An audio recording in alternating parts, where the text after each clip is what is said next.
ഒട്ടും കയ്പില്ലാത്ത ഒരു പാവയ്ക്ക അച്ചാർ ഉണ്ടാക്കാം. അതിനായിട്ട് ഞാൻ കുറച്ച് വെള്ള പാവയ്ക്കയാണ് എടുത്തിരിക്കുന്നത്. അത് ചെറുതായിട്ട് കനം കുറിഞ്ഞെടുക്കണം.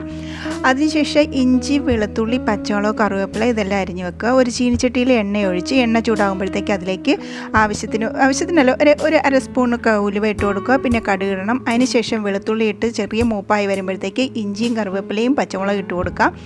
അതിലേക്ക് നമുക്ക് കായം, ഉലുവാപ്പൊടി, പിന്നെ ഒരു ശകല ഉപ്പും മഞ്ഞൾപ്പൊടി ഇത് ഇത്രയും ഇട്ട് നന്നായിട്ട് മൂത്തതിന് ശേഷം അരിഞ്ഞു വെച്ചിരിക്കുന്ന പാവയ്ക്ക ഇട്ട് നന്നായിട്ട് ഇളക്കി കൊടുക്കണം.